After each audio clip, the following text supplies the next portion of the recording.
শুভ দুপুর। আজকে কি রান্না করবো তোমাদেরকে দেখাবো। তো দেখো, এটা সোয়াবিন সিদ্ধ দেখতে পেয়েছো। এটা হলো সোয়াবিন সিদ্ধ। আগের থেকে 10-20 মিনিট আমি সিদ্ধ করে রেখে দিয়েছি। তো দেখো, এটা আমি এর সঙ্গে দেওয়া হলো বেসন। তো দিদিভাই একটু ধৈর্য করে দেখবে, খুবই সুন্দর রান্নার রেসিপিটা। তো এই পরিমাণে একটু হলুদ দিয়ে দেওয়া হলো, তো পরিমাণে নুন দেওয়া হলো, দিয়ে আমি এটা ভালো করে মাখবো। খুব ভালো করে চটকি চটকি মাখবো, সুন্দর করে মাখবো। তো আমার মাখা হয়ে গেছে সোয়াবিন আর বেসন দিয়ে। তো আমি ছোটো ছোটো করে একটু বড়া করবো। ভাইরা, আমি কিন্তু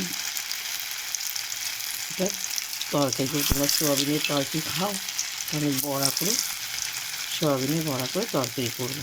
খুব সুন্দর একটা নতুন রেসিপি, ভালো লাগে। এটা নিরামিষই হবে। আজকে শনিবার।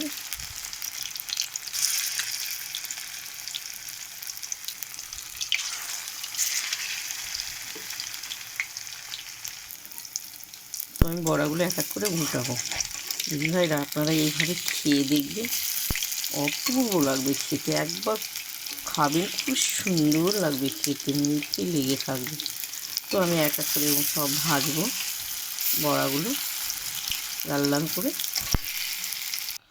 এতগুলো ভাজা হয়েছে, তো এইটুকুই হলে আমার হয়ে যাবে ভাজাগুলো। তো তোমরা এক ঘোয়া সোয়াবিনের তরকারি খাও, অনেকে পছন্দ করে না, ভালো লাগে না খেতে।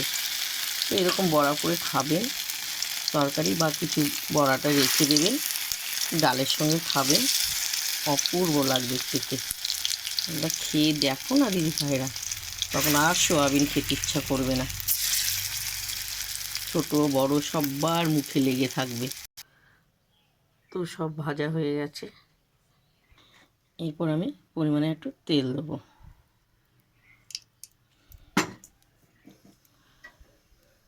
ফোড়নটা আমি জিরে দিয়ে দেওয়া হলো। তো আলু তেলে ছেড়ে দেওয়া হলো। আলুটাকে লাল লাল করে ভাজবো। একটু সিদ্ধ করা হয়েছে আলুটা, সিদ্ধ করে লাল করে ভাজবো। তো দেখো, আদা বাটা, টমেটো কুচি, হলুদ পরিমাণে দেওয়া, নুন যতটা লাগে ততটা দিয়ে দেওয়া হবে, দিয়ে ভালো করে কষাবো। বড়াটা করতে করতে দেখো সাইডে পুড়ে উঠেছে।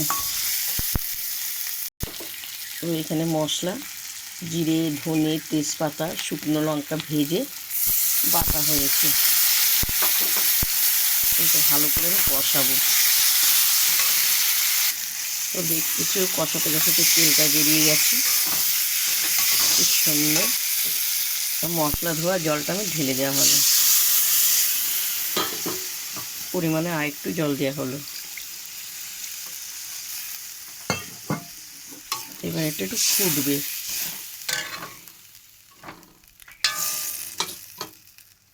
তো আমার ঝোলটা ফুটে গেছে। এবার আমি এক এক করে বড়াগুলো ছাড়বো, সোয়াবিনের বড়া এক এক করে আমি ছাড়বো। দেখতে পেয়েছো? তো আজকে আমি কি রান্না করেছি শনিবারে তোমাদেরকে আমি দেখাচ্ছি সম্পূর্ণ। তো দেখো, এখানে আলু, শিম, লম্বা শিম ঝিরি করে কেটে ভেজেছি, কিছুটা বড়া সোয়াবিনের বড়া রেখে দিয়েছি। তো ভাত, তো সোয়াবিনের বড়া করে তরকারি। এটা আজকে শনিবারের রান্না। তো দেখো, ছোটো একটা গরম মশলা প্যাকেট ছিটিয়ে দেওয়া হলো।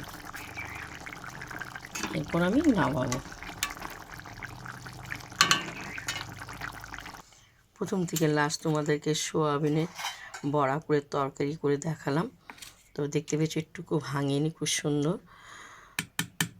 তো তোমাদের যদি ভালো লাগে আমাকে লাইক দিও, শেয়ার করো, কমেন্ট করে জানাও, অবশ্যই জানাও দিদিভাইরা। তো তোমরা একটু খেয়ে দেখো, তোমরা তো সবসময় সোয়াবিন খাও, এভাবে কোনো খেয়ে দেখো। সোয়াবিনটা তোমরা সাইডে রেখে দেবে, বড়াটা তোমরা অবশ্যই এক থালা ভাত খাবে। তো দেখো আজকে শনিবারে আমি এটা রান্না করেছি, তোমাদেরকে তো দেখিয়েছি বড়া ভাজা। চলো এখন আমরা গরম গরম খাবো, খুব সুন্দর কেমন হয়েছে দেখি খেতে।